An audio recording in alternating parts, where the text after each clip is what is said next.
Hi friends, இப்போ நம்ம என்ன பார்க்க போகிறோம்னா சிக்கன் நான் செய்ய போகிறேன். எப்பயும் போல் நான் நார்மலாக தாளிக்கிற மாதிரி தாளிச்சாச்சு. அதுக்கப்புறம் சிக்கன் மசாலா, கொஞ்சமாக மிளகுத்தூள், அதுக்கப்புறம் மறுபடியும் மல்லித்தூள், அப்புறம் தேவையான அளவு இது மூணுத்தையுமே ஆட் பண்ணிக்கோங்க. ஆட் பண்ணிவிட்டு நல்லா மிக்ஸ் பண்ணுங்கள். அதுக்கப்புறம் மறுபடியும் என்ன பண்ணணும் அப்படின்னா, கொஞ்சமாக லைட்டாக தண்ணி ஊற்றிட்டு அதுக்கப்புறம் நல்லா அந்த மசாலாலாம் நல்லா பச்சை வாசம் போகிற அளவுக்கு நல்லா மிக்ஸ் பண்ணிவிட்டு நல்லா வதக்கிக்கோங்க. நல்லா வதக்குனிங்கன்னா இந்த மாதிரி ஆகிடும். அதுக்கப்புறம் நீங்கள் வாங்கிட்டு வந்த சிக்கனை இதில் ஆட் பண்ணிக்கோங்க. சிக்கன் ஆட் பண்ணதுக்கப்புறம் மறுபடியும் நல்லா அது நல்லா அந்த மசாலா கிரேவி உள்ளே போகிற அளவுக்கு நல்லா மிக்ஸ் பண்ணிக்கோங்க.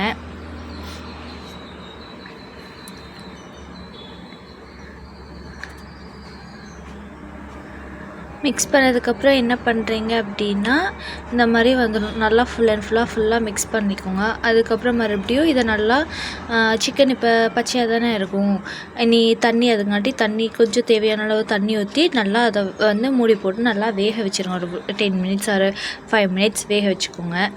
வெந்து முடிச்சு எடுத்ததுக்கப்புறம் மறுபடியும் இந்த மாதிரி ஆகிடுங்களா, நல்லா அதை கிரேவி மாதிரி கலர் விட்டுட்டே இருக்கணும். மிக்ஸ் பண்ணிகிட்டே இருந்தீங்கன்னா இந்த மாதிரி பதம் வந்துடும்.